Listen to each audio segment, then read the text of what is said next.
السلام علیکم ورحمۃ اللہ وبرکاتہ نحمدہ ونصلی علی رسولہ الکریم اما بعد فاعوذ باللہ من الشیطان الرجیم بسم اللہ الرحمن الرحیم رب اشرح لی صدری ویسر لی امری واحلل عقدۃ من لسانی یفقہوا قولی۔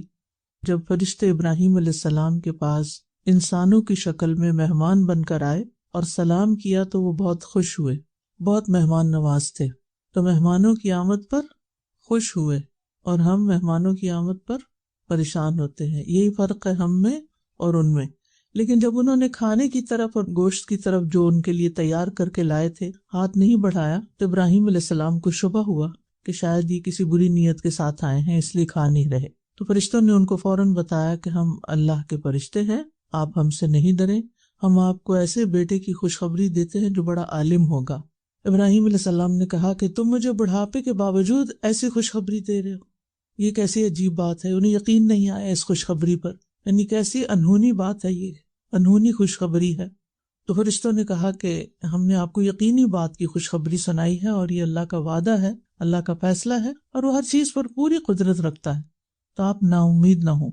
تو اس کے جواب میں ابراہیم علیہ السلام نے فرمایا قال ومن یقنط من رحمت ربہ الا الضالون، کہ اپنے رب کی رحمت سے گمراہوں کے سوا کون مایوس ہو سکتا ہے، یعنی میں اپنے رب کی رحمت سے مایوس نہیں ہوں، نا امید نہیں ہوں۔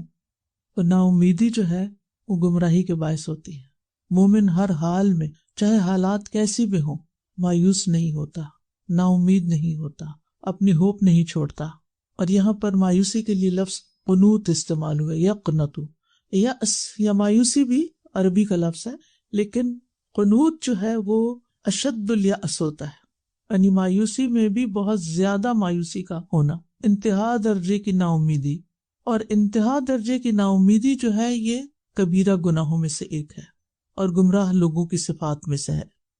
اور یہ وہ کیفیت ہوتی ہے جب انسان کے اندر کسی چیز کو پانے کی آرزو ہی ختم ہو جاتی ہے، اس کی زندگی میں کوئی مقصد نہیں رہتا، اس کے اندر کوئی آرزو باقی نہیں رہتی۔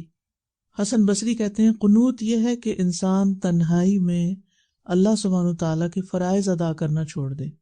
اسی طرح انسان دعا مانگنا چھوڑ دیتا ہے، کوئی بھی خیر کا کام کرنا چھوڑ دیتا ہے۔ سعدی کہتے ہیں کہ اللہ کی رحمت سے مایوس ہونا بڑے بڑے ممنوعات میں سے ہے اور اس کی دو اقسام ہیں۔ نمبر 1، کفار کا اللہ کی رحمت سے مایوس ہو کر ان تمام اسباب کو ترک کر دینا جو اللہ کے قریب کرتے ہیں، یعنی اللہ کے قریب لے جانے والے کاموں کو چھوڑ دینا۔ اور دوسرے، کفار کا نہیں بلکہ گناہگاروں کا اپنے گناہوں کی کثرت اور جرائم کی کثرت کی وجہ سے اللہ کی رحمت سے مایوس ہو جانا، جو انہیں وحشت میں مبتلا کر کے ان کے دلوں پر حاوی ہو جاتے ہیں اور اس طرح ان کے دلوں میں مایوسی جنم لیتی ہے۔ یعنی گناہوں کی کثرت کی وجہ سے امید کا نہ ہونا اور دل پہ وحشت طاری ہو جانا۔ اور الا الضالون، ضالون ضال کی جمع ہے، ولا الضالین بھی اسی سے ہے۔ تو جو شخص ہدایت مانگتا ہے اور ہدایت پر ہوتا ہے وہ اللہ تعالیٰ کو پکارتا ہے اور راہ پا لیتا ہے اور اس کو امید لگ جاتی ہے اور وہ اللہ تعالیٰ سے اچھا گمان رکھتا ہے۔ تو بہرحال اس آیت سے جو بات ہمیں سمجھ میں آتی ہے وہ یہ کہ ہمیں اللہ تعالیٰ کی رحمت سے کسی بھی حال میں مایوس نہیں ہونا چاہیے۔ یہ اللہ تعالیٰ کے ساتھ برا گمان ہے، سوء ظن ہے۔ اللہ کی رحمت سے مایوس ہونے کا مطلب یہ ہے کہ انسان اللہ تعالیٰ کو قادر مطلق نہیں مانتا، یہ نہیں مانتا کہ وہ واقعی قدرت رکھتا ہے، کیونکہ اللہ تعالیٰ سے تو کوئی بھی کام ناممکن نہیں، وہ تو سب کچھ کر سکتا ہے۔ اسی طرح مایوسی کا مطلب یہ ہے کہ انسان اللہ تعالیٰ کی رحمت سے بھی نا امید ہے، یعنی اس کی رحمت پر ایک طرح سے طعن ہے کہ وہ رحیم نہیں ہے، کیونکہ جو یہ جانتا ہے کہ اللہ مہربان ہے اور اس کا ہر فیصلہ میرے حق میں اچھا ہے، وہ پھر مایوس نہیں ہوتا۔ اچھا، مایوسی ہوتی کیا ہے؟ مایوسی ہوتی ہے کہ اللہ تعالیٰ کے فضل، اس کی رحمت، اس کے احسان اور اس کے انعامات، ان سے اپنے آپ کو محروم سمجھنا اور فرسٹریشن کا شکار ہونا۔ مثلا اگر ایک طالب علم جو ہے وہ امتحان میں پاس ہونا چاہتا ہے لیکن اگر وہ نہیں ہوتا تو کیا ہوگا؟ مایوس ہو جائے گا۔ اسی طرح کوئی شخص کسی کمپٹیشن میں شریک ہو رہا ہے لیکن وہ اس میں ہار گیا تو کیا ہے؟ وہ جو اس کی کیفیت ہے وہ مایوسی کی کیفیت ہے کہ میں کچھ کر نہیں سکتا۔ اگر ہم دیکھیں گے تو عام طور پر معاشرے کے اندر لوگوں میں مایوسی پھیلی ہوئی ہے، چاہے وہ فائنینشیل سرکمسٹانسز ہوں ان کے ٹائٹ، یا صحت کے مسائل ہوں، یا اوور آل انسانوں کے ساتھ جو ریلیشن شپ کے مسائل ہے، تو اس میں ایک عمومی فضا ہے. جیسے پہلے میں نے کہا تھا نا کہ ماضی سے متعلق جو چیز ہے اس میں ڈپریشن ہے، یعنی وہ کیفیت جو ہے، وہ مایوسی جو ہے وہ ڈپریشن کے قریب آ جاتی، اور پھر یا ڈپریشن مایوسی کی کیفیت ہوتی ہے ایک. اور اگر اس وقت جو حالات ہیں ان پر اگر انسان پریشان ہے تو وہ ایک مستقل طور پر سٹریس لے رہا ہے اور آئندہ کے بارے میں سوچ سوچ کر اینکشس ہے، انزائٹی کا شکار ہے. اگر انسان یہ سمجھ لے کہ اس کی تمام تر خواہشات اس دنیا میں پوری نہیں ہو سکتی، دنیا اس کی مرضی کے مطابق ڈیزائن نہیں کی گئی. اللہ سبحانہ و تعالیٰ نے اس دنیا کو اور اس میں پیش آنے والے واقعات اور حالات کو اپنی حکمت اور مصلحت کے تحت ایک خاص طریقے سے بنایا ہے. اس میں ہر چیز ہماری پسند کی نہیں ہو سکتی، اس میں ہر چیز ہماری خواہش کے مطابق ہو ہی نہیں سکتی، کیونکہ یہ دنیا ہماری نہیں ہے. مثلاً آپ اپنے گھر سے نکل کر سفر میں کسی ہوٹل میں قیام کرتے ہیں، کسی کے گھر میں قیام کرتے ہیں، چاہے 5 کیا 7 اسٹار ہوٹل ہو، کیا ہر چیز آپ کی مرضی کے مطابق ہو سکتی ہے؟ نہیں. کیوں نہیں؟ آپ اپنے گھر کو تو اپنی مرضی کے مطابق ڈیزائن کر سکتے ہیں، اس میں آلٹریشن کر سکتے ہیں، اپنی پسند کی چیزیں لا کے رکھ سکتے ہیں، چینج کر سکتے ہیں، کئی چیزیں ہوتی ہیں. اگرچہ وہ بھی 100% نہیں کر سکتے، لیکن وہ آپ کا گھر ہے، آپ کی مرضی ہے نا. لیکن اگر آپ کسی کے گھر میں ہیں تو چاہے وہ آپ کو کتنی بھی عزت دے رہا ہے، آپ سے کتنی محبت کرتا ہے، آپ کے آرام کا پورا پورا خیال رکھتا ہے، لیکن پھر بھی وہ سب کچھ آپ کی مرضی کے مطابق نہیں ہو سکتا، کیونکہ وہ آپ کا گھر نہیں ہے. اسی طرح یہ دنیا، اس کے مالک ہم نہیں ہیں، بلکہ اس کا مالک اللہ رب العزت ہے. یہاں ہمارا حکم نہیں چلے گا. ان الحکم الا للہ، حکم فیصلہ اللہ ہی کا ہوگا. یختص برحمتہ من یشاء، اپنی رحمت سے جسے چاہتا ہے خاص کر لیتا ہے، اپنا فضل جس پہ چاہتا ہے کرتا ہے، کیونکہ وہ مالک ہے، وہی خالق ہے، وہی مالک ہے، اور وہی مدبر بھی ہے. اسی کی پلاننگ ہے، اسی کی تدبیر ہے. لہٰذا دنیا ہماری مرضی کے مطابق نہیں ہو سکتی. اس لیے جو لوگ اس کوشش میں لگے رہتے ہیں کہ ہر چیز ان کے مطابق ہو جائے، وہ عموماً پھر فرسٹریشن کا شکار ہوتے ہیں، مایوسی کا شکار ہوتے ہیں، اور یہ چیز ان کو ڈسٹرب کرتی ہے. وہ دوسروں کو تو دکھ دیتے ہیں، اپنے آپ کو بہت دکھی کرتے ہیں. عام طور پر ہم یہ سنتے ہیں نا کہ کسی کو دکھ نہ دو، کسی کو ہرٹ نہیں کرنا چاہیے، لیکن بہت سے لوگ یہ نہیں جانتے کہ وہ چھوٹی چھوٹی باتوں پر خود کو ہرٹ کر رہے ہوتے ہیں، اپنے آپ کو دکھی کر رہے ہوتے ہیں. ہر اس چیز پہ دکھی ہو رہے ہوتے ہیں جو ان کی مرضی کے اپوزٹ ہو جاتی ہے.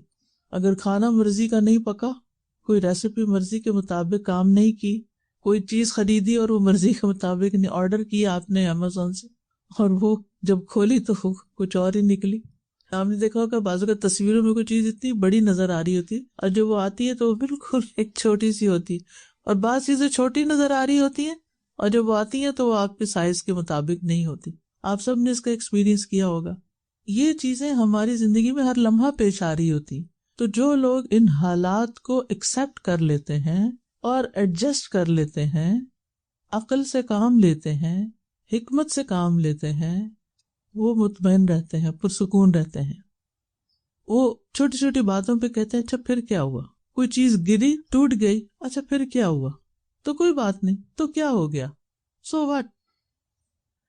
لیکن کچھ لوگ اس غم میں مبتلا ہوتے ہیں کہ یہ میری میموری تھی، یہ میرے لیے بہت پریشیس تھی، اس کے ٹوٹنے سے میرا سیٹ خراب ہو گیا، اس کے گمنے سے یہ ہو گیا، اگر یہ چیز ایسے ہو گئی تو فلاں کیا کہے گا. یعنی اندیشوں اور خوف اور پریشانیوں کا شکار رہتے ہیں. اور جب یہ ایک خاص لیول سے بڑھ جاتی ہے تو پھر مایوسی کا شکار ہو جاتے ہیں، اور یہ بذات خود ایک بیماری ہے. تو مومن اپنے رب کی رحمت سے کبھی بھی مایوس نہیں ہوتا. اگر حالات اس کے مرضی کے مطابق نہیں تو وہ سوچتا ہے کہ وقت ہر وقت تبدیل ہوتا ہے. یہ وقت کی ایک بڑی خوبصورتی یہ ہے کہ وہ ہر آن تبدیل ہو رہا ہوتا ہے. اور اگر اس وقت میرے اوپر ایسی کوئی کیفیت آئی ہے تو یہ پرماننٹ نہیں ہے، یہ تبدیل ہو جائے گا، وقت کے ساتھ تبدیلی آ جائے گی. اپنے اندر بھی، بچوں کے اندر بھی، کسی اور ریلیشن شپ میں بھی، تو تھوڑا اس کو ٹائم دیتے ہیں. آپ نے دیکھا ہوگا کہ بعض پودے آپ لے کر آتے ہیں لیکن ان کو کوئی بیماری لگ جاتی ہے تو آپ ایسا تو نہیں اٹھا کے فوراً پھینکتے ہیں، آپ اس کو ٹریٹ کرتے ہیں، آپ اس کو ٹائم دیتے ہیں کہ ایک موسم اور گزر جائے پھر دیکھتے ہیں کہ کیا کرنا ہے۔ تو اسی طرح بیماری، کیونکہ شفا کی دعا ہے نا، تو اس کانٹیکس میں آپ دیکھیے کہ جب کوئی بیماری آتی ہے تو بعض لوگ فوراً سوچ لیتے ہیں کہ اب یہ بیماری اس بڑی بیماری میں کنورٹ ہو جائے گی، وہ فلاں کو بھی ایسے ہوا تھا اور اس کے بعد وہ مر گیا اور میں تو اس سے سروائیو نہیں کرنے والی۔ جیسے وہ ایک بوڑھے شخص کو آپ نے دیکھا نا، اسے بخار ہوا تو آپ نے جب اس کو نصیحت کی تو اس نے کہا کہ نہیں، یہ بخار تو اترنے والا نہیں، یہ تو اس بوڑھے کو قبر میں اتار کے ہی دم لے گا۔ تو آپ نے کہا چلے پھر ایسا تو ایسا ہی صحیح، اگر تم یہی سمجھتے ہو تو جیسا سوچو گے ویسے ہی تمہارے ساتھ ہوگا۔ تو مایوسی کا تعلق یا تو انسان کی اپنی سوچ سے ہوتا ہے یا پھر بیرونی حالات سے بھی ہوتا ہے۔ تو بعض اوقات ہماری خواہشات کی نوعیت ایسے ہوتی ہے کہ جس کی وجہ سے انسان مایوسی کا شکار ہو جاتا ہے، اور وہ خواہشات شدید ہوتی، حد سے زیادہ ہوتی۔ بس کوئی چیز حاصل کرنی ہے تو یہ مل ہی جائے، اگر نہیں ملے گی تو دنیا ہی باقی نہیں رہے گی، اور پھر انسان جیسے سوچتا جاتا ہے ویسی ہی اس کی کیفیت بنتی جاتی۔ لیکن اس کے برعکس کچھ لوگ فلیکسیبل سوچ کے مالک ہوتے ہیں، تو وہ اس کا آلٹرنیٹ بھی سوچ لیتے ہیں، اچھا اگر یہ چیز اس طرح ورک نہیں کرے گی تو ایک اور راؤٹ بھی ہے، ادھر سے چلے جائیں گے، اگر یہ نہیں ورک کرے گا تو کچھ اور کر لیں گے، اگر یہاں نہیں رہ سکے تو وہاں رہ لیں گے، اگر یہ چیز نہیں ملی تو اس کے بدلے میں فلاں چیز لے لیں گے۔ یعنی وہ فلیکسیبل ہوتے ہیں۔ لیکن کچھ لوگ فکس ہوتے ہیں، نہیں لینا ہے تو یہی لینا ہے، اور اگر یہ نہیں تو بس دنیا ہی ختم۔ یہ نہیں سوچنا چاہیے کبھی بھی۔ تو ہمیں ہمیشہ اپنی سوچ کا تنقیدی جائزہ لیتے رہنا چاہیے اور یہ صلاحیت اپنانی چاہیے۔ بعض لوگ جو ہیں ان کی مایوسی کا سبب یہ ہوتا ہے کہ وہ اپنے لیے ان ریئلسٹک قسم کے کچھ گولز رکھ لیتے ہیں جو وہ پورے نہیں کر سکتے، اور نہ ہی اس کی کوئی تیاری کرتے ہیں، یعنی وہ اس کے لیے کوئی محنت بھی نہیں کرتے کہ انہیں ایک خاص مقام تک پہنچنا ہے تو اس کے لیے جو ریکوائرڈ ایفرٹ ہے وہ بھی لگائیں۔ مثلاً آپ کوئی چیمپئن بننا چاہتے ہیں، کوئی اعلیٰ درجے کے کھلاڑی بننا چاہتے ہیں، یا کوئی وزن کم کرنا چاہتے ہیں، تو پھر آپ کو کچھ کرنا بھی تو پڑے گا نا، صرف سوچوں سے تو کام نہیں چلے گا۔ تو وہ نہیں کر پاتے یا نہیں کر سکتے یا نہیں کرنا چاہتے، یا اس میں سستی اختیار کرتے ہیں، اور جب پانی سر سے گزر جاتا ہے اور نتیجہ بالکل اس کے خلاف آتا ہے جو انہوں نے امیجن کیا ہوتا ہے، ان کے خیالوں کی دنیا بسی ہوتی ہے، تو پھر وہ ٹوٹ جاتے ہیں، ان کو مایوسی کا شکار ہو جاتے ہیں۔ مثلاً اگر ایک طالب علم ہے، وہ کوئی خاص سرٹن ڈگری حاصل کرنا چاہتا ہے لیکن ریکوائرڈ محنت ہی نہیں کر رہا، تو رزلٹ میں کہاں کامیاب ہوگا، اور جب فیل ہوگا تو پھر وہ سمجھے گا میری دنیا اندھیری ہو گئی، اب تو میں کچھ کر ہی نہیں سکتا۔ اسی طرح بعض اوقات بیرونی حالات ایسے ہوتے ہیں کہ آپ نے ضروری کسی جگہ پر پہنچنا ہوتا ہے، فلائٹ بک کی ہوتی ہے، لیکن جب آپ ایئرپورٹ کی طرف جا رہے ہوتے ہیں تو کچھ ایسا ایکسیڈنٹ ہوتا ہے راستے میں کہ کوئی صورت اس سے باہر نکلنے کی نہیں ہوتی اور آپ کی فلائٹ مس ہو جاتی ہے۔ اب یہ چیز آپ کے کنٹرول میں تو نہیں، اب ظاہر ہے لاس تو کوئی ہوگا، جس کام کے لیے آپ نے یہ سب کچھ کیا، آپ کا ٹکٹ گیا، آپ کا ٹائم گیا، آپ کی بہت ساری چیزیں گئی، لیکن یہ چیزیں آپ کے بس میں نہیں تھی، لہٰذا پھر اگر اس کی مثبت سوچ ہے تو وہ یہ سوچے گا کہ اس میں بھی کوئی خیر ہو۔ اگر یہ جملہ یاد رکھ لینا انسان، ہر موقع پر بول دے، کوئی چیز ملے یا کوئی چیز کھو جائے گا، اس میں بھی خیر ہوگی، کھو گئی ہے، چلی گئی ہے، میرے ہاتھ سے نکل گئی ہے، اس میں بھی خیر ہوگی۔ پھر اسی طرح بعض اوقات انسان دنیا کے حالات اور دنیا میں جو غربت، جہالت، بیماریاں اور دنیا میں ہونے والے ظلم و ستم، جنگیں، یہ ساری چیزیں بھی انسان کو مایوسی کی طرف لے جاتی ہیں، حالانکہ اس میں انسان کا اپنا کوئی قصور نہیں ہوتا، یعنی اس کا کوئی زور بھی نہیں ہوتا، کوئی بس بھی نہیں ہوتا۔ اب ایسے میں اگر ہم مایوس بیٹھ جائیں اور جو کر رہے ہیں وہ بھی چھوڑ دیں تو مسائل تو حل نہیں ہوں گے نا۔ اگر کہیں جنگ لگی ہوئی ہے اور ہم نے اپنا کام بھی چھوڑ دیا جو ہم کیا کرتے تھے، اور صرف دن رات ڈپریشن کا شکار ہو رہے ہیں کہ یہ کیوں ہو رہا ہے، یہ نہیں ہونا چاہیے، اور اس میں اتنی مایوسی کہ اللہ کی رحمت سے بھی مایوسی، اور یہ کہ اگر اللہ ہے تو پھر یہ ظلم بند کر دے، اور ایمان تک کھو دیتے ہیں، حالانکہ یہ سب کچھ ہمارے کنٹرول میں تو ہے ہی نہیں، ہماری تو کوئی ایکسس ہی نہیں کہ ہم جا کے ایک ذرے کے برابر بھی کوئی تبدیلی کر سکیں دنیا کے حالات میں۔ کہیں زلزلہ آ گیا، کہیں طوفان آ گیا، کہیں تباہیاں ہو گئی، ہم چلیں جو ہم کر سکتے ہیں ان کے لیے اور کچھ نہیں، دعا کر سکتے ہیں، باقی تو ہمارے ہاتھ میں نہیں نا، اللہ نے ایسے ہی لکھا تو اسی میں کوئی خیر ہوگی۔ پھر اسی طرح بعض بیماریاں طویل ہو جاتی ہیں، بعض دکھ لمبے ہو جاتے ہیں، تو اس میں بھی انسان کو پھر مایوسی ہونے لگتی ہے، کیونکہ انسان جلد باز ہے، انسان چاہتا ہے ہر چیز جلدی ہو جائے. 2 دن دوا کھائے گا تو اگر نہیں آرام آئے تو دوا کھانا چھوڑ دے گا، یہ اس میں کوئی فائدہ نہیں، مایوس ہو جائے گا. اس سے ریکوائرڈ ایفرٹ نہیں کرے گا کہ آپ کو اینٹی بایوٹک 7 ڈیز تک کھانی ہے، 2 دن میں فرق نہیں پڑنے والا. تو ایسی تمام کیفیات جو ہیں ان کے ساتھ اپنے آپ کو ایڈجسٹ کرنا جو ہے اور مثبت سوچ رکھنا انتہائی ضروری ہے. اور یہ یاد رکھنا چاہیے کہ وَمَن يَقْنَطُ مِن رَحْمَةِ رَبِّهِ إِلَّا الضَّالُّونَ، اپنے رب کی رحمت سے صرف گمراہ لوگ مایوس ہوتے ہیں. یعنی مایوسی کے رستہ اختیار کرنا دراصل گمراہی کا رستہ ہے، کیونکہ جو مثبت سوچ والا ہوتا ہے، جو مایوس نہیں ہوتا، اس کو کوئی نہ کوئی رستہ مل ہی جاتا ہے، کیونکہ اس کے اندر مایوسی کے اندھیروں کے باوجود بھی ایک یقین کا چراغ ہوتا ہے کہ نہیں حالات بدلیں گے، امید کا چراغ ہوتا ہے. اور انسان ان مشکل حالات کے بعد مزید طاقتور ہو جاتا ہے. وہ سوچتا ہے کہ یہ سب کچھ عارضی ہے، یہ وقت تبدیل ہو جائے گا. اور انسان کو یہ بات ہمیشہ یاد رکھنی چاہیے کہ انسان اپنی کامیابی سے اتنا مضبوط نہیں ہوتا جتنا ناکامی سے مضبوط ہوتا ہے. یعنی کامیابیاں انسان کو اتنا اوپر نہیں اٹھاتی جتنا ناکامیاں اٹھاتی. اور آپ نے دیکھا ہوگا کہ جب آپ سڑک پہ گاڑی چلا رہے ہیں اور اگر اوپر کی طرف آپ کو جانا پڑا تو بعض اوقات گاڑی نہیں چڑھتی تو آپ تھوڑا سا پیچھے جا کے پھر پش کر کے اوپر لے جاتے ہیں اور پھر آپ چڑھ جاتے ہیں. تو بہرحال پریشانی آنے پہ خیالات کو مثبت رکھنا چاہیے. اور برے حالات میں، برے دنوں میں، حالانکہ کوئی دن حقیقت میں برا نہیں ہوتا، اس میں بھی ہمارے لیے کوئی خیر ہوتی ہے، لیکن چلو اس کو اگر وقتی طور پہ کہہ لیں، برے دنوں میں اچھے دنوں کو یاد رکھیں. اگر کسی ریلیشن شپ میں کوئی تنگی تلخی آ گئی ہے تو سوچیں اس شخص کے ساتھ کبھی میرے ریلیشن اچھے بھی تو ہوتے تھے، اس نے میرے ساتھ کچھ احسان بھی تو کیے تھے. تو اپنی زندگی میں ہونے والے بہترین اوقات کو یاد رکھا جائے. زندگی کے طوفان جو ہیں یہ صرف تباہ کرنے نہیں آتے، رستے بھی صاف کرنے کے لیے آتے ہیں، نئے رستے بنانے کے لیے آتے ہیں. اور انسان اپنے رب پر ہمیشہ یقین رکھے کہ ان مع العسر یسرا فان مع العسر یسرا. امید اور یقین انسان کی زندگی کو خوبصورت بنا دیتے ہیں. اور اگر انسان یہ یاد رکھے کہ مایوسی کبیرہ گناہ ہے تو اسے گناہ سمجھ کر اس سے نکلنے کی کوشش کرے کہ میں گناہ کا ارتکاب کر رہا ہوں اور یہ گناہ میرے حق میں نقصان کا باعث ہوگا. اور کبائر میں سے ہے نا الشرک باللہ والیاس من روح اللہ، جسے یعقوب علیہ السلام نے اپنے بچوں سے کہا تھا لا تیأسوا من روح اللہ، بچوں اللہ کی رحمت سے مایوس نہیں ہونا. انہ لا ییأس من روح اللہ الا القوم الکافرون، بے شک اللہ کی رحمت سے صرف کافر لوگ ہی مایوس ہوتے ہیں، مومن کبھی مایوس ہو ہی نہیں سکتا. جس کے اندر ایمان ہے وہ مایوس نہیں ہوتا، اور نہ وہ خود مایوس ہوتا ہے نہ وہ لوگوں کو کرتا ہے. یہ مشکل یہ ہے کہ جو خود مایوس ہوتے ہیں نا وہ ہر وقت مایوسی کی باتیں کر کر کے اپنے ماحول کو بھی پریشان رکھتے ہیں اور ان کو بھی مایوس کرتے، وہ باتیں بھی مایوسی کی کرتے ہیں. اب کچھ نہیں ہونا، اب یہ حالات اور ورسٹ ہوں گے، ابھی تو دیکھیں اور کیا ہوتا ہے.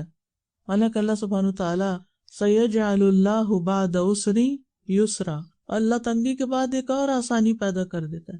وَلِلَّهِ جُنُودُ السَّمَاوَاتِ وَالْأَرْضِ وَمَا يَعْلَمُ جُنُودَ رَبِّكَ إِلَّا هُوَ، تمہارے رب کے لشکروں کو اس کے سوا کوئی جانتا ہی نہیں. آج صبح میں آیت پڑھ رہی تھی اپنے جو روز کے روٹین میں، تو اتنی سٹک کی مجھے کہ اتنے لشکر ہیں اللہ کے پاس. تو ہم کیوں نہیں دعا مانگتے کہ کسی بھی جگہ ہم سٹک ہو جائے، یا اللہ اپنے لشکر بھیج دے اور یہاں سے نکال لے ہمیں. تو انہیں تو صرف کن کہنا ہے. وَلِلَّهِ خَزَائِنُ السَّمَاوَاتِ وَالْأَرْضِ، زمین و آسمان کے خزانے اللہ کے پاس ہیں، لشکر ہے اس کے پاس. کن کہہ کے سب کچھ ہو سکتا ہے، وہ بھلا کیوں مایوس ہو. اور پھر آپ دیکھیں کہ اگر آپ کے آس پاس کوئی مایوسی شخص ہے نا اور مایوسی کی باتیں کرتا ہے تو یہ کنٹیجیس ہوتی ہے یہ بیماری، وہ آپ کو بھی لگ جائے گی، لہٰذا آپ اس کو روکیں.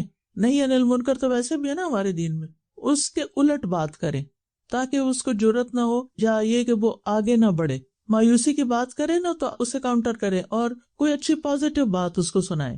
اوکے یہ ہو نہیں سکتا نہیں کہ وہ فلاں وقت ہو گیا تھا نا، اب بھی ہو جائے گا. تو پریشانی کے وقت خود بھی مطمئن رہنا، کام رہنا اور دوسروں کو بھی مطمئن کرنا ایک پیغمبرانہ شیوا ہے. اور پھر آپ دیکھیں کہ اللہ سبحانہ تعالیٰ خود بھی تو اپنے بندوں کو امید دلاتا ہے. جب موسیٰ علیہ السلام بنی اسرائیل کو لے کر نکلے تھے تو آگے کیا تھا؟ سمندر تھا، اور پیچھے کیا تھا؟ فرعون لشکروں سمیت سب کو نکال کے، پوری قوم کو نکال کے لے آیا تھا.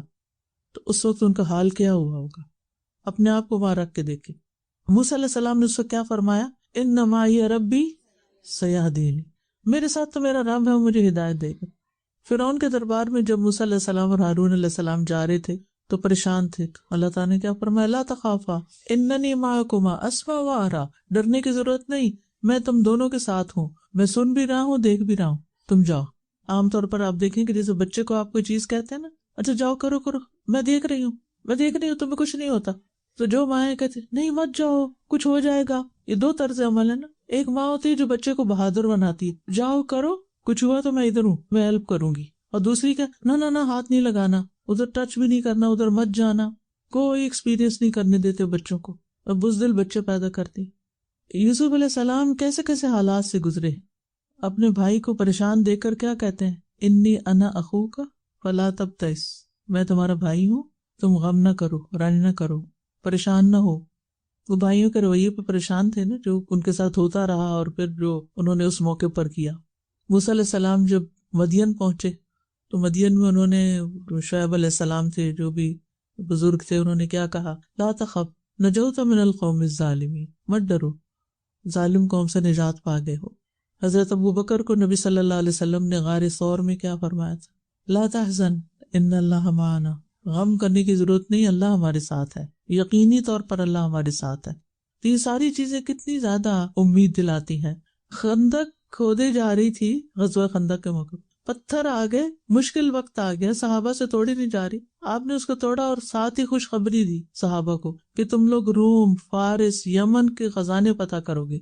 اتنے مشکل وقت میں اتنی بڑی بڑی خوشخبریاں، کیونکہ تکلیف کے وقت میں اگر کوئی اچھی بات کر دے نا تو انسان کو تکلیف بھول جاتی، تو خود بھی مایوس نہیں ہونا چاہیے اور دوسروں کو بھی ہونے نہیں دینا چاہیے، کیونکہ یہ گمراہی کی طرف لے جاتا ہے، ہلاکت کی طرف لے جاتا ہے، اور مومن کے ایمان کو کمزور کرتا ہے۔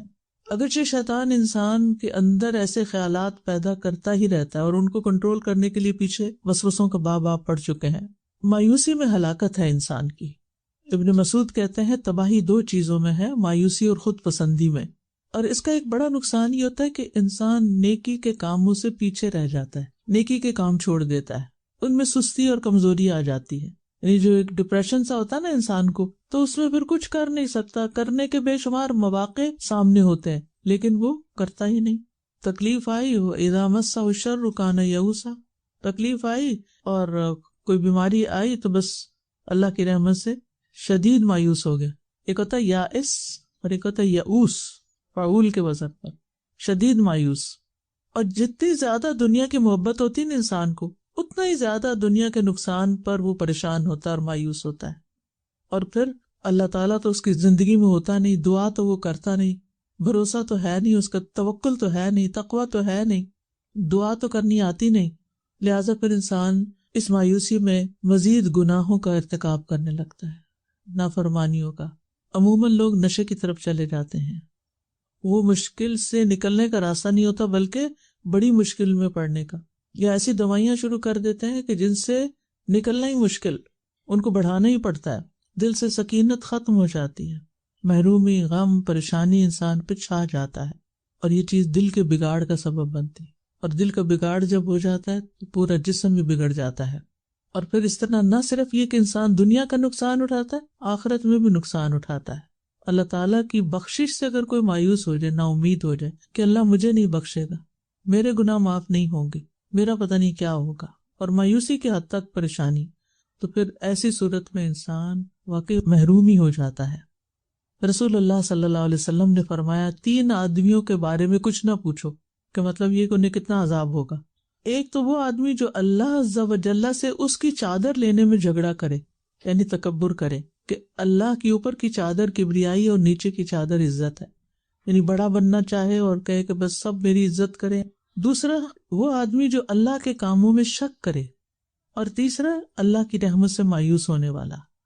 تو یہ تینوں چیزیں جو ہیں، یعنی تکبر، شک اور مایوسی، یہ انسان کے لیے ہلاکت خیز ہیں۔ اب یہ ہے کہ انسان کو ہمیشہ مایوسی کی وجہ معلوم کرنی چاہیے کہ کس وجہ سے میرے اوپر یہ کیفیت آئی ہے، میری سوچیں ہیں کیا، اور پھر ان کا اپوزٹ کرنا چاہیے، یعنی اس کا علاج کیا ہے۔ مثلا اگر مایوسی کا سبب جہالت ہے تو علم حاصل کرے، معلوم کرے کہ یہ جو میری موجودہ کیفیت ہے اس کی ریزنز کیا ہیں. اور اب تو علم کی کوئی انتہائی نہیں. 95 سے ہر سال جو ڈیٹا موجود ہوتا ہے نا گوگل پر، وہ ڈبل ہو جاتا ہے ہر سال، اور پھر اگلے سال اس سے ڈبل ہو جاتا ہے، اور اگلے سال اس سے، اگلے سال اس سے. تو آپ خود سوچیں کہ علم کتنا موجود ہے. لیکن مایوس لوگ کیا کرتے ہیں، نہ پھر پڑھتے ہیں نہ کچھ سیکھتے ہیں، اور دین تو بہت دور کی بات ہے. قرآن پڑھنے کے لیے یا نماز پڑھنے کے لیے ان کو کہیں تو بالکل نہیں مانتے، تو پھر علاج تو نہیں ہو سکتا نا. تو اس لیے بہت ضروری ہے کہ انسان اپنی جہالت کا علاج کرے. پھر اسی طرح بعض اوقات بے صبر پن کی وجہ سے یہ سب کچھ ہوتا ہے. تو اس کا علاج کیا ہے کہ انسان صبر کی عادت ڈالے، اور صبر کے لیے انسان کو صبر کرنے کے بارے میں بھی سیکھنا اور سوچنا پڑتا ہے کہ صبر کیسے کرتے ہیں اور کیسے کرنا ہے. میں نے صبر، حدیث میں آتا ہے وَمَن يَتَصَبَّرْ يُصَبِّرُهُ اللَّهُ، جو صبر کرنا چاہتا ہے اللہ تعالیٰ اس کو صبر عطا کرتا ہے. ہم کیا اگر ہم سے صبر نہیں ہوتا، اب تو صبر نہیں ہوتا، کب تک صبر کریں؟ وہ جب تک مسئلہ حل نہیں ہوتا، کیونکہ بے صبر پن سے تو مسئلہ حل نہیں ہوتے. یعنی کسی مسئلے کو حل کرنے کے لیے بے صبر پن کام نہیں آتا. پھر اسی طرح یہ ہے کہ بعض اوقات انسان دوسروں کو ملنے والی نعمتوں کو دیکھتا ہے اور اپنے محرومی کو دیکھتا ہے، تو اس کے اندر ایسی کیفیت پیدا ہونے لگتی میرے حالات تو کبھی ٹھیک نہیں ہوں گے. تو اس میں انسان خود کو ملنے والی نعمتوں پر نظر رکھے، نہ کہ اللہ کی تقسیم سے ناراض ہو کر جو دوسروں کو ملا ہے اس پر ہی صرف پریشان ہوتا رہے. پھر ایک اور بڑا فیکٹر ہوتا ہے کہ آپ کن لوگوں میں اٹھتے بیٹھتے ہیں، آپ کے کمپینین کون ہیں، آپ کی دوستی کن لوگوں سے ہے، زیادہ وقت آپ کا کن کے ساتھ گزرتا ہے، زیادہ تر آپ کے دل میں کیا خیالات آتے ہیں، زیادہ تر آپ کی باتیں کیا ہوتی ہیں. سیلف ٹاک بھی ہوتی ہے لیکن وہ کم ہوتی ہے، زیادہ تر تو ہم دوسروں سے کمیونیکیٹ کرتے ہیں. ایسے لوگوں سے دور ہو جائیں جو مایوسی کی باتیں کریں. ہو سکتا ہے وہ آپ کے گھر کے اندر ہی ہوں کہ جب بات کریں گے منفی بات، جب بات کریں گے مایوسی کی بات، جب بات کریں گے پریشانی کی بات. تو جب آپ کو پتہ چل جائے کہ ان کی تو سوچ ہی یہی ہے، تو پھر تھوڑا سا ڈسٹرس کریں، یا ان کو مشغول کریں، یا ان کو ہوپ دلائیں، یا ان کی سوچ کو پازیٹیو کریں، یا ان کی سوچ کو کٹ کریں کہ نہیں یہ ایسے نہیں ایسے ہے، اور دلیل سے کریں. نہ کہ پیسو لسنر بن کے ہر چیز اپنے اندر انڈیلتے جائیں اور اٹھتے ہی مایوسی کی باتیں سننا شروع کر دیں اور سارا دن پریشان رہیں. تو اس کا علاج کیا ہے کہ انسان اپنی صحبت تبدیل کرے، اور یہ دعا بہت فائدے کی، اللہم یسر لی جلیسا صالحا، اللہ مجھے صالح دوست، صالح جلیس ہوتا ہے ساتھ بیٹھنے والا، یعنی مجھے اللہ ایسی کمپنی دے کہ جو نیک لوگوں کی ہو، جو اس قسم کی باتیں نہ کیا کریں، نہ خود پریشان رہے اور نہ دوسروں کو کریں. بعض اوقات آپ ایک اچھا خاصا دل لیے ہوتے ہیں، اچھے انرجی میں ہوتے ہیں، اچھے موڈ میں ہوتے ہیں، ایک بات دوسرے کی سن کے آپ ایسے تڑپتے ہیں کہ سارا آپ کا موڈ خراب ہو جاتا ہے، سارا دن ضائع ہو جاتا ہے اور وقت ضائع ہو جاتا ہے اور کچھ کرنے کے قابل نہیں. تو جب آپ کو پتا ہونا کہ اس شخص سے میں ملوں گی اور اس نے ایسی بات کرنی، پہلے سے ہی اپنی پروٹیکشن لیئر لے لیں کہ اب میں نے اس کی بات کو بالکل نہ قبول کرنا ہے، نہ سننا ہے، نہ اس پہ یقین کرنا ہے. یہ ایسا ہی ہے، یہ رہے ایسا، میں اس کو بلیو نہیں کرتی، جو یہ کہتا ہے یہ بالکل غلط کہتا ہے. اپنے آپ کو ٹرین کریں، کیونکہ بعض اوقات ہم دوسرے کی ہر سچی جھوٹی بات، اچھی بری بات سب لیے جاتے. پیسو اسموکر مت بنے، اٹھ جائیں وہاں سے، اسموک کے ایریے سے باہر چلے جائیں، ورنہ وہ آپ پہ اثر کرے گا.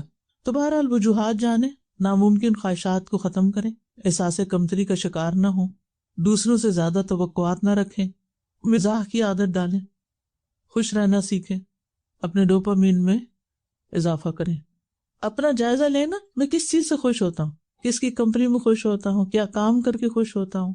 تو وہ اپنے ٹریگرز بھی پہچانے. ٹریگرز کیا ہیں کہ کہاں بیٹھ کے مایوس ہوتا ہوں تو اس کو اوائڈ کرنا، اور کہاں بیٹھ کر میں انرجیٹک ہو جاتا ہوں، اور اس چیز کو چھوڑیں مت. یہ اپنے آپ پر رحم ہوگا آپ کا کہ جو چیز آپ کو سکون دیتی ہے اسے مشکل سے بھی حاصل کرنا پڑے تو آپ کریں. آپ دیکھیں نشے کے لیے لوگ کیا کیا بیچ ڈالتے ہیں. کیوں بیچتے ہیں؟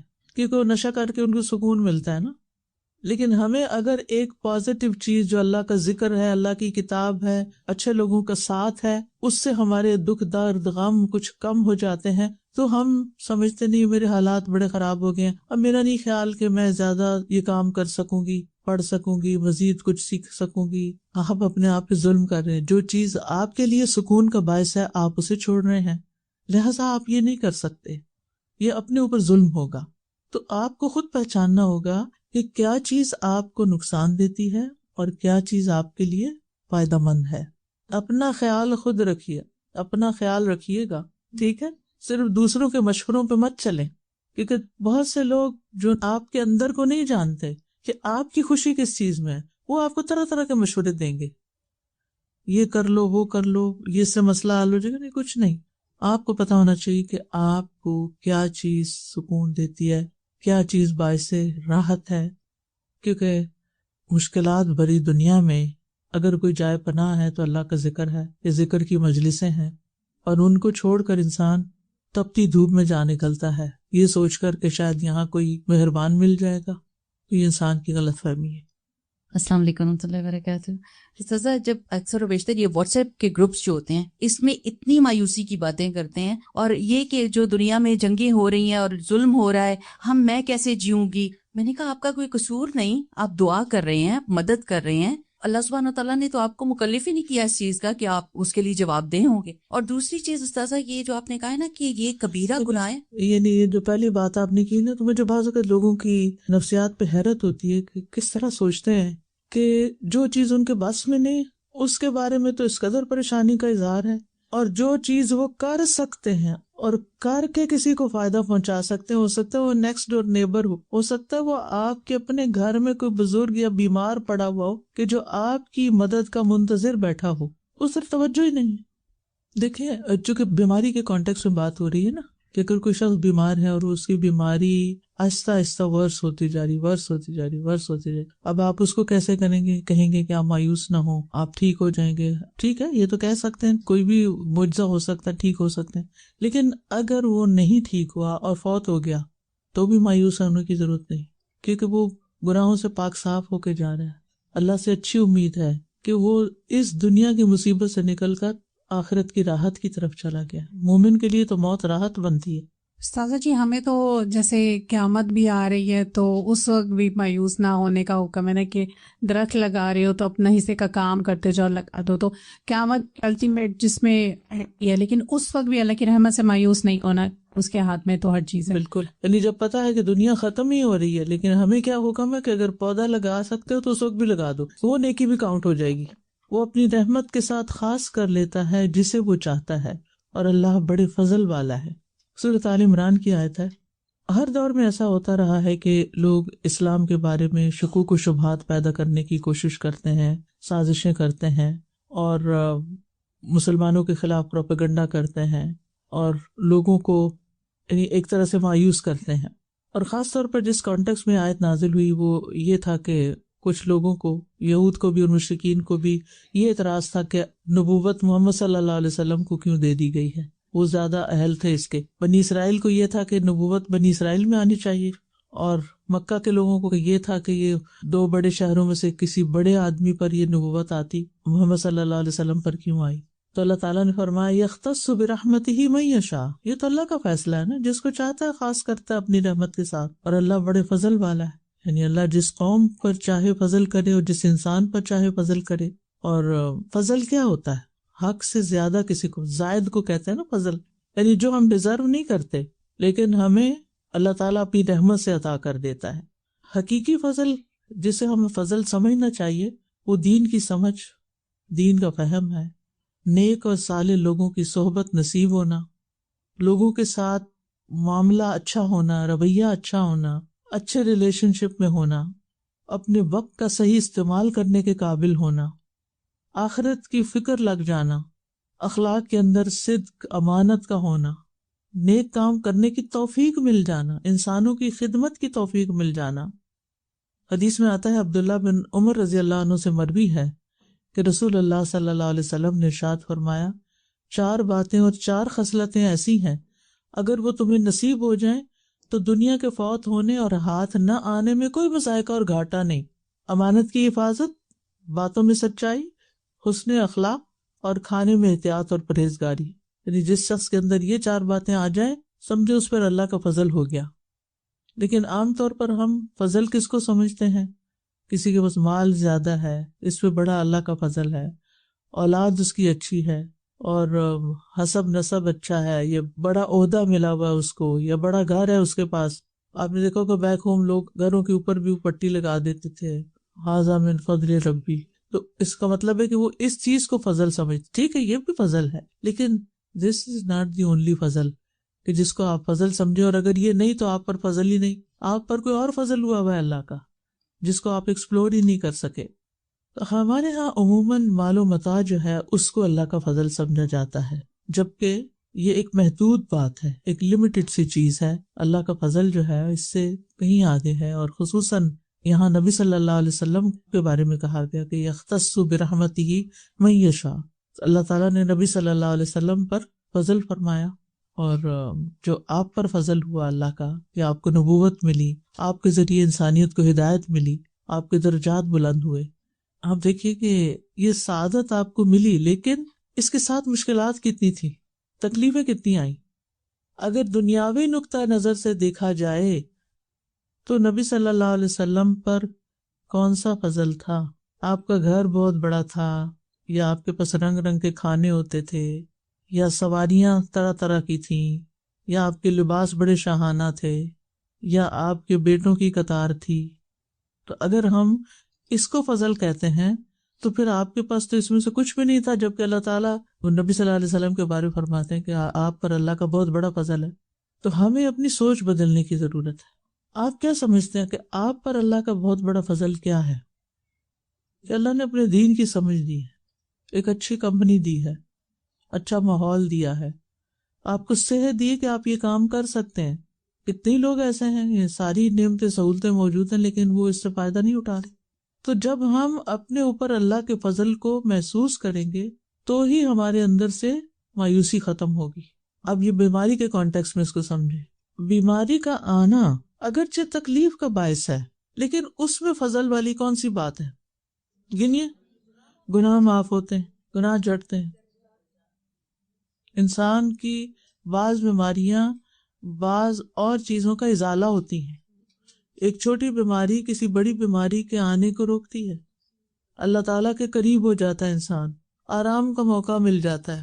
دنیا کے دوڑ جو لگی ہوئی ہے نا، دن رات بھاگ رہے ہیں، جب کوئی بیمار ہو جاتا ہے تو پڑ جاتا ہے بستر پر، غور و فکر کا موقع ملتا ہے، اپنے لیے ایک ٹائم مل جاتا ہے، اگر جو تکلیف میں ہوتا ہے۔